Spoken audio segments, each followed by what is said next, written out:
Hello and welcome to Pickleball Therapy, the podcast dedicated to your pickleball improvement. It's the only podcast dedicated to your pickleball mind. If you're new to the podcast, welcome to the podcast. We have several new listeners that have been joining us each week, and I want to give you a hearty welcome. Introduce myself. My name is Tony Roig. I am the host of this weekly podcast. I am a pickleball player, pickleball coach, and pickleball thinker, I would say. And I've been doing this podcast for about 4 years, bringing helpful information about the mind that you can use while playing pickleball. But bigger picture, you can use it outside of pickleball too, because pickleball is basically like a canvas that you get to use to expand yourself, to grow yourself. And so we use pickleball as a tool to allow us to grow in the bigger picture that is our lives. So that's how we approach the mental side of pickleball. This podcast is a part of a bigger project called Better Pickleball. So if you're not yet on our mailing list, email list, highly recommend you do it. It's betterpickleball.com. Actually, you can go on there. I'll put a link in the show notes. We have a prepare to play guide that you're welcome to download. And then you'll put your email in. We'll send you the thing. You'll be on the email list and you'll get additional information about what we do in our coaching and helping players realize their full potential inside this sport. All right, so this week what I want to do is I want to talk about the other side of the athletic pillar. So when we think about pickleball, there are 3 pillars to this sport. We call them the 3 pillars of pickleball, which we developed a few years back. We have the mechanical pillar, which is how to hit the ball, strategic pillar, what shot to hit when, and the athletic pillar, which is body and mind. So the mind, super important, but it's one half of the athletic pillar. There's another part of the athletic pillar, which is the body. And I want to talk about that this week because the body definitely impacts how your mind performs, and having an understanding of that will help you navigate the mental side of pickleball, the mental side of life, and also gain the benefits of focusing on the body, of fixing that, potentially fixing or improving that side of the house, if you will. And, way to think about it is your mind isn't in a vacuum, right? It doesn't exist in a vacuum. In fact, not to get too far off on this topic, but if you look at the way scientists think about the body, your body really only has one purpose, which is to support your mind. And frankly, it's to feed it. That's the whole thing. So like movement is super critical to us. We'd be able to move is our top priority because historically, nowadays you still have to move a little bit, I guess, to the door to get DoorDash. But, particularly back in the day, you had to either walk for your food or hunt your food or, go gather it, things like that. So you needed to move to get food. And so that's really the whole premise of the body. But they're intertwined, right? The body and the mind. And so what I want to do is talk about it in 3 different pieces. And then at the end, I'll give you some recommendations to either get started with your body journey, or if you're already on one, maybe give you a suggestion that might spark you to add something else to it. So let's talk about it generally first. And I've already started that part of the conversation because, you can't separate the mind from the body. It's just not possible. They're intertwined. And so when you think about that, your mind's performance will, in part, be determined by your body's performance or your body's level of ability, right? And by ability, I just mean like how healthy is your body, how conditioned is your body to support your mind. If your body is not in a great place, then your mind's not going to be in a great place. And if you want to think about it, kind of like very simplistically, just think about putting something in your body that's not favorable to it. And you can just think I like alcohol, and I got nothing against alcohol. I'll have a drink here.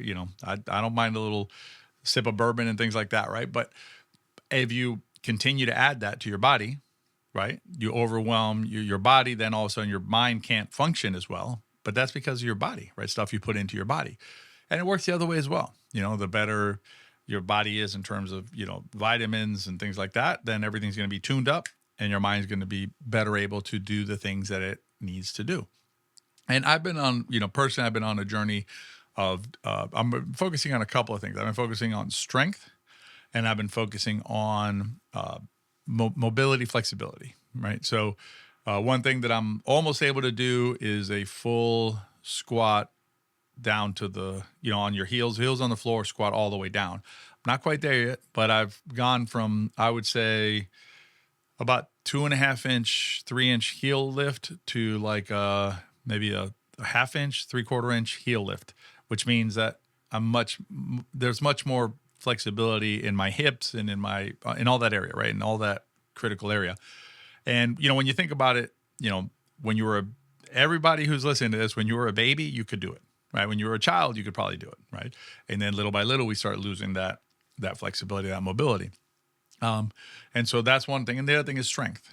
But what I find is, my trips to the gym to do my exercises are very good, not just for my body, they're very good for my mind. Because what I know is that when I leave the gym, I always have more energy. I feel better. I feel more positive. If I've been having a rough morning or something and I go to the gym, I leave the gym. It's not that everything's roses, right? I'm not suggesting that to you, but everything is a little bit better. So like if it was, if we went into the gym and it was like a dark shade of gray, now it's a light shade of gray, and that's better. So the exercising your body has a direct, in the moment, positive impact. And it also is going to have some long-term positive impacts for your body, injury prevention, all that type of stuff, but also for your mind. Because your mind doesn't have to be worried that much about, like, if you're injured, your brain's processing pain information, right, while you're trying to do other things. It's just distracting your brain. So there's a lot of benefits generally to engaging in some body work. And I'll talk at the end a little bit about that idea. Then the second component I wanted to talk about was in the particular moment. And here, what I want to focus on here are things like hydration is a good one, or sleep is a good one. And, food is also important. But what happens is, you're out there playing and all of a sudden you can't focus. So our initial reaction is, why can't I focus? What's going on? I gotta double down on my 110%. I got to get in the zone, whatever, those types of things. Let's go, that kind of stuff. But what happens if you haven't hydrated correctly? I don't care what you do about your, in terms of like getting yourself psyched or whatever. Focus not coming. Focus not coming because you're dehydrated, right? And your brain's like, I'm dehydrated, man. I got to go into survival mode here. I ain't got time for no volleys and dinks and whatever else you want to hit. And then, if you think about a similar corollary, there would be like electrolytes. Your body runs on electrolytes. And I'm not going to go too far down this path, but for instance, you could die from drinking too much water. It's happened. Actually, it's not infrequent, but it happens. And the reason it happens is because you dilute the electrolytes in your bloodstream. And so your heart stops because the nerves can't send signals anymore. So that's a body function of your mind, right? It's the physical way in which signals are transmitted inside your body. And so electrolytes are important, hydration's important, water, also energy, right? Let's say you all of a sudden you're like kind of like dragging on the court, and then afterwards you're like, I didn't have lunch today or whatever, I didn't have breakfast or whatever it is. I don't know what to tell you. Your body and your mind function on energy, and if you want to look at energy consumption, Google it. Look how much your mind consumes of the calories that you intake. Now you're in the middle of a game. It's a competitive game, meaning like it's challenging, right? You're like trying to solve it. You're trying to figure stuff out. You're taxing your brain, and your brain's like, I'm sorry, but you chose not to feed me. I got nothing left in the tank. So those are particulars that you can look at in terms of your performance and understand that your lack of focus, or you're dragging, or I can't read the out ball in time, whatever it is, right, that's happening to you on the court, work backward, right, and find out, was there a part of the body, right, that I neglected, and that now I'm feeling the consequences of in my mind, because those two work together. And then the last one I want to talk about before I give you a couple of suggestions is the expectations idea. Now, some of these you have control over. And what I mean by that is, like, for instance, you don't want to hydrate. That's your choice. Electrolytes, there's different types of electrolytes. So I'm not telling you which ones you should use, whether it's like something that has sugar in it, not have sugar in it, pre-bottled, whatever. But you're all you're an intelligent human being. You have a supercomputer inside your pocket with your phone, so you can look at different ideas there. Pickle juice works really well, stuff like that. But it's your choice, right? Whether you want to do that or not. Last week we talked about control and agency, and you have a ton of control and agency over this. If you don't listen to that podcast, check that one out. But the third thing I want to talk about is not beating yourself up when your mind can't perform because of your body. In particular, I mean, listen, don't beat yourself up at all, right? Anytime.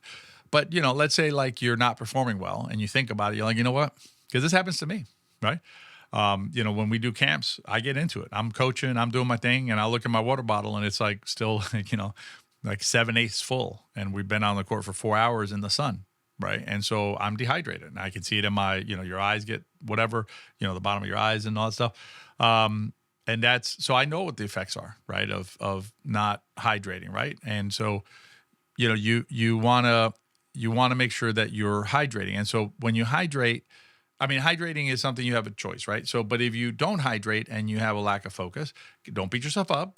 What you want to do is just notice it. What I started doing in camps, right, is I've been adding electrolytes to my water, not necessarily because I need the electrolytes. It's more because I want the flavor of the flavor lets me drink more. That's just my trick. So that's a trick that I use, right? So those are things that you can do to encourage yourself to hydrate better and things like that. But the key here, and the third point is, be realistic with yourself, be reasonable with yourself.